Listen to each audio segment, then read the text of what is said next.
Ada video Ustadz Adi Hidayat, maafkan aku saudaraku Nasrani, aku tidak bisa mengucapkan selamat Natal. Karena orang yang mengucapkan selamat Natal, maka dia sudah mengakui tiga. Yang pertama, mengakui bahwa Isa anak Tuhan. Yang kedua, mengakui bahwa Isa lahir 25 Desember. Yang ketiga, mengakui bahwa Isa mati di palang salib. Ketiga-tiga ini dibantah oleh Al-Quran.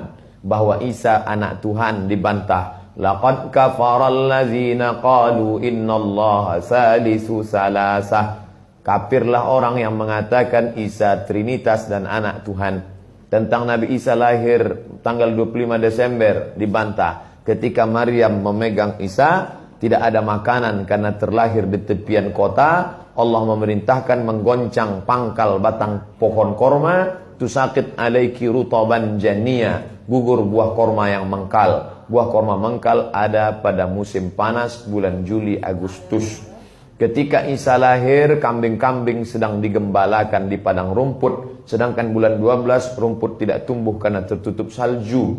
Maka 25 Desember bukan hari kelahiran Isa, tapi hari raya merayakan Dewa Mitra, Dewa Matahari, yang diambil oleh Kaisar Konstantin dari Konstantinopel.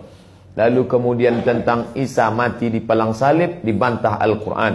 Wa ma qataluhu, mereka tidak membunuhnya. Wa ma salabuhu, mereka tidak menyalibnya. Walakin syubbihalahum, ada orang lain yang diserupakan wajahnya dengan Isa. Dialah Yudas Iskariot, murid Isa yang menjual imannya dengan beberapa keping uang emas. Saya punya kawan Kristen Masehi, tapi dalam masalah hubungan baik, masalah ngasih makanan, masalah beri pakaian, oke. Tapi kalau sudah terkait dengan akidah, wala ana abidu ma'abadtum wala antum abiduna ma'abud lakum dinukum waliyadin. Tentang masalah tahun baru, apakah 1 Januari itu bersih, tidak ada hubung kait dengan agama? Maka tidak benar. 1 Januari 2018 Masehi, seolah-olah Masehi terkait dengan Al-Masih Isa alaihissalam. Itu kalender dibuat oleh Kaisar Julian dari Romawi kuno. Kaisar Julian membuat kalender, maka dibuat nama dia Kaisar Julian, maka disebut Julian kalender. Lalu kemudian Julian kalender dibawa ke Vatikan, dirobah oleh Kaisar Raja Pendeta Paus Vatikan bernama Paus Gregorius. Maka sampai sekarang disebut dia dengan Gregorian kalender.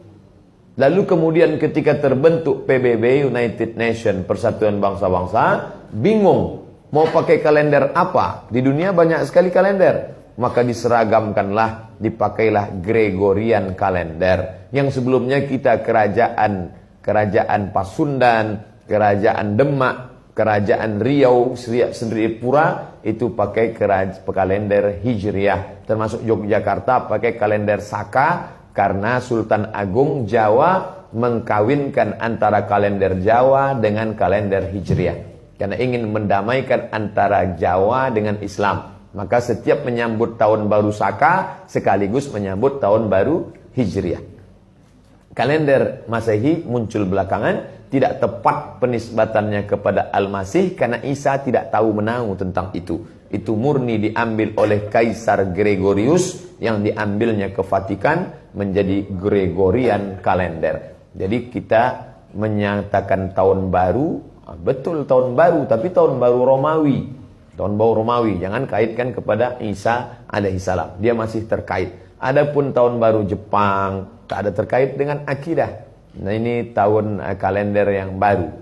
Tidak meyakini bahwa dengan kalender yang baru ini nasib berubah menjadi baru. Siapa yang asap malam itu paling banyak mengepul ke atas, maka rezekinya yang paling murah. Lalu membakar ayam sampai 2000 ekor. Nah, oleh sebab itu saya anjurkan anak-anak muda, remaja-remaja masjid, tanggal 31 malam tanggal 1, setiap masjid semuanya buat kajian, iktikaf, zikir, muhasabah, supaya jangan keluyuran ke sana kemari. Hanya 2 saja. Anak-anak muda pergi ke masjid mulai jam 10, jam 11, jam 12, jam 1, jam 2, atau habis isya tidur. Saya nggak bisa tidur Pak Ustadz. Biasa malam kalau nggak bisa tidur, habis isya makan Antimo 2. Nguap tidur langsung. Itu saja. Adapun nanti Ustadz malam tahun baru apakah buat muhasabah di masjid? Enggak. Saya berangkat 28, 29 umroh, maka tahun baru di Madinah. Tahun lalu juga begitu. Tapi tahun sebelumnya dibuat acara muhasabah. Wallahu a'lam.